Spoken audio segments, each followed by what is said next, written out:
Good morning. I would like to thank you all for joining us here today. We believe that this is not only a news-making announcement, it is an historic moment as well. My name is Keith Franz, and along with my colleague Judson Lipowitz, who's here with us, I'm joined by Julia Chantier, who is the mother of Angie Houts, and Christine Fisher, who is the wife of Dr. Gerald Fisher, and Irene Galinsky, who's the wife of Colonel Ronald Galinsky. We're also honored to have with us today Mary Lou Leary, who's the Executive Director of the National Center for Victims of Crime. If you would please speak, please stand, that would be great. And Jeff Dion, who's the Director of the National Crime Victim Bar Association. Both of them have been leaders in the fight for victims' rights throughout the United States, and Jeff in particular spent countless hours counseling and informing all 9/11 victims of their rights and choices regarding the Victim Compensation Fund and the federal court litigation. Judd and I are partners in the law firm of Azriel Gannon Franz in Baltimore, Maryland. As some of you in the press may know, our firm represents victims in aviation disaster litigation. Our clients will be available to take some questions from you after my prepared comments, and I will as well. I'm going to have them take a seat now, so we'll bring them back up. Azriel Gannon Franz and the families joining us today are here to announce that a settlement agreement has been reached in 5 lawsuits pending in the New York federal court against the airlines and the checkpoint security companies for deaths of those who were killed in their offices at the World Trade Center and the Pentagon in the 9/11 tragedy. Those who died in the Pentagon were the first military casualties in the War on Terror, and they are the last of those who were killed on the ground that day to be settling their claims.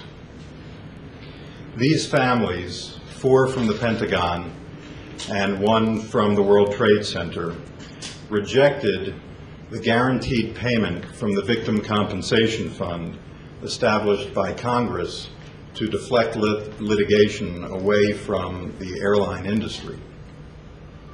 They chose to turn down taxpayer-funded compensation in order to pursue definitive answers through rather risky, emotionally laden, and time-consuming litigation that has played out in a New York federal courtroom over the past 6 years.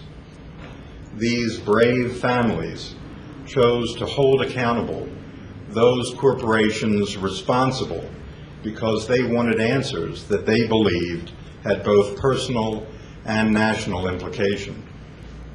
They wanted to learn how terrorists were able to evade security scrutiny and screening, carrying prohibited materials through checkpoints, get these materials onto airplanes, and supplant pilots in the aircraft cockpits, which led to the tragic deaths of 2,974 souls on September 11, 2001. They wanted to know, in the case of American Airlines Flight 77, how 5 foreign nationals, males, who had been pre-screened to require additional security scrutiny, some who could not speak any English, and one who had no identification on him whatsoever, some of whom paid cash for one-way tickets but carried no luggage for a cross-country flight, who repeatedly set off metal detector alarms, who tried to board the same flight, and some of them had knives and mace. How were they able to walk through security and join forces in their seats just behind the cockpit of that airplane. More than anything, our clients wanted answers as to how 9/11 was allowed to happen, and for the airlines and security companies responsible for protecting the public to step up and share responsibility for the tragedy of 9/11. While the terms of our settlement agreement are confidential, we can say with complete conviction that the evidence developed in this case proved that the airlines and their security contractors were responsible for shocking failures in security that, if they had been cured, should have prevented the attacks. Before I turn this over to you for questions, I have one or two comments. We reached a settlement at this time for a number of important reasons. We are among, as you may know, the very last of those to settle.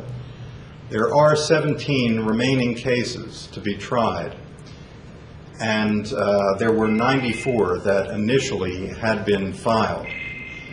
Our clients are the last of those who were on the ground to make an end to their litigation. The reasons why we settled our cases at this late stage in the process is that it became clear to the families that we represent that we achieved the answers that they sought. Following scores of depositions and over 25,000 pages of transcripts from these depositions, and having obtained tens of thousands of documents produced by the airlines, the security companies, the Boeing company, and the government, we now know what role security shortcomings of the defendants played in the tragedy of 9/11. This was a major objective of our clients. Secondly, with this knowledge gained by both sides of the litigation, the airlines and security companies believed it was in their best interest to fully address a fitting resolution to these clients' claims. In that regard, I believe all sides took to heart what Judge Alvin Hellerstein, the judge who has presided over this case, stated in open court on September 11th of this year, the 6th anniversary of the attacks. He said, "The dignity of each person is precious, that we can be mired down with the impasse that had taken hold in these final cases to be resolved, or we could find a different meeting point.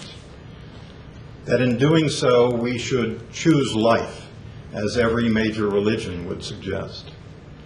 With this wisdom, the defendants found a way to that different meeting point, and our clients found a way to look to the future.